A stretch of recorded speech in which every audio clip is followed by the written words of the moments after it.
कान्तिः सीता मृषति निन्दितशारदेन्दुर् यत्रैकतो विलसितामसिताङ्गशोभाम् वृन्दावनेऽपि कृतया मुनगाङ्गसङ्गम् श्रीराधामुकुन्दयुगलं तदहं नमामि। श्रीराधामुकुन्दयुगलं तदहं नमामि। जय श्री राधे, जय श्री कृष्ण। सज्जनों, स्वागत है आप सभी का हमारे YouTube चैनल पर। आज बात करते हैं अहोई अष्टमी व्रत के बारे में। कार्तिक कृष्ण पक्ष अष्टमी तिथि को अहोई अष्टमी का व्रत मनाया जाता है। इसी दिन पूरे भारतवर्ष के माताएं अहोई माता का पूजन करने के लिए अहोई अष्टमी का व्रत रहती है। सर्वप्रथम तो हम यह जानें यह अहोई अष्टमी कब पड़ रही है। सज्जनों, इस बार कार्तिक कृष्ण अष्टमी, जिसे हम अहोई अष्टमी के नाम से जानते हैं, 5 नवंबर रविवार 2023 को प्राप्त हो रही है। चूँकि सूर्योदय काल में उस दिन अष्टमी का आगमन है, अष्टमी तिथि है, इसलिए 5 नवंबर रविवार को ही अहोई अष्टमी का व्रत किया जाएगा।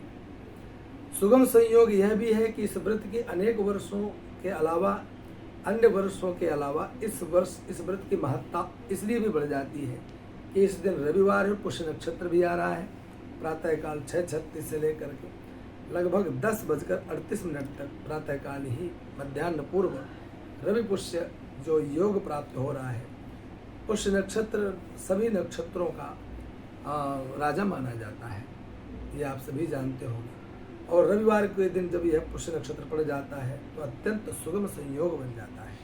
इसलिए इस व्रत का महत्व विशेष करके बढ़ गया। 5 नवंबर रविवार को रवि पुष्य योग के साथ हम अहोई अष्टमी का व्रत करें और अहोई माता को प्रसन्न करें। देखिए, इस दिन जिन माताओं के घरों में संतान के ऊपर अनेक प्रकार के विघ्न बाधाएं होती हैं, संतान, उनका पुत्र अथवा पुत्रियां बीमार बने रहते हैं अथवा उनकी तरक्की नहीं होती है, उनके जीवन में अनेक कठिन परिस्थितियां आती हैं, तो माताओं के द्वारा अपने संतान की सुख समृद्धि के लिए, शीघ्र स्वास्थ्य लाभ लेने के लिए, आरोग्यता निरोग्यता प्राप्त करने के लिए इस दिन अहोई माता का यह व्रत किया जाता है और अहोई माता को प्रसन्न करके अपने संतान को सुख समृद्धि प्रदान की जाती है। जहाँ माताएं अपने संतानों को प्रसन्न स्वस्थ करने के लिए इस व्रत को करती हैं, वहीं जिन माताओं के कोख सूनी अभी तक भगवत कृपा नहीं हुई, कोई संतान नहीं हुई, वह माताएं भी प्रातः काल से लेकर सायंकाल तक निर्जला व्रत रहती हैं। नक्षत्र मंडल आ जाने पर एवं चंद्रोदय होने पर अहोई माता का पूजन करें और राधा कुंड में जाकर के, जो गिरिराज भगवान की परिक्रमा के बीच में आते हैं, 21 किलोमीटर की जो गिरिराज भगवान की परिक्रमा होती है, उसमें राधा कुंड एवं श्याम कुंड की भी परिक्रमा होती है। अहोई अष्टमी की रात्रि में जब नक्षत्र तारागण आकाश में स्थित हो, उस समय जिन माताओं के कोख सूनी हो, राधा कुंड में स्नान करके और दुग्ध की धारा के साथ पति पत्नी दोनों गिरिराज भगवान की 21 किलोमीटर की परिक्रमा लगाने से उन्हें संतान सुख की भी प्राप्ति होती है। उनके जीवन में संतान सुख प्राप्त होता है, इसमें कोई संशय नहीं है। अनेक घरों को मैंने देखा है कि जिनके घर में कोई संतान नहीं थी, इस व्रत को करने से किसी के 2 वर्ष में, किसी के 3 वर्ष, इस प्रकार अहोई अष्टमी का व्रत करने से उन्हें संतान सुख की प्राप्ति हुई।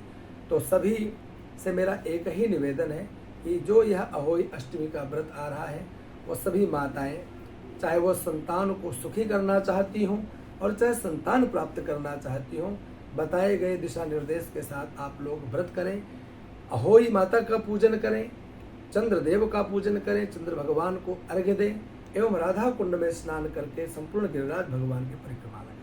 ये तो रही माताओं के द्वारा किए जाने वाले व्रत की महिमा।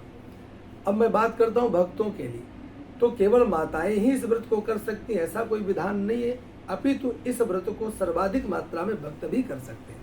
जो राधा रानी की कृपा को प्राप्त करना चाहते हो अथवा भगवान श्री कृष्ण को शीघ्र प्रसन्न करना चाहते हो, उनके मार्ग का अनुसरण करना चाहते हो, उनसे भक्ति करना चाहते हो, उनसे प्रेम करना चाहते हो, उन्हें राधा रानी को प्रसन्न करना बहुत आवश्यक है। क्योंकि बिना राधा रानी की कृपा के भगवान कृष्ण रिझते नहीं है, न प्रसन्न होते।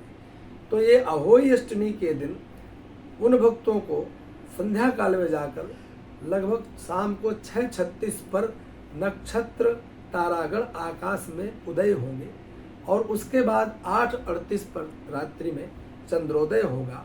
इस बीच में जाकर के वह भक्त राधा कुंड में स्नान करें और नाभि मात्र उस जल में खड़े हो जाएं, उसी राधा कुंड में खड़े होकर के राधा कृपा कटाक्ष स्तोत्र का डट कर पाठ करें। 1 करें, 11 करें, 21 करें, जितनी सामर्थ्य हो उतनी करें।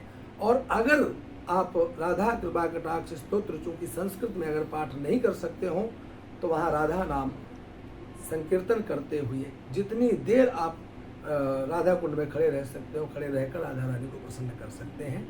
तो सज्जनों, आप सभी के लिए यह आने वाला पर्व होली अष्टमी का व्रत मंगलमय हो।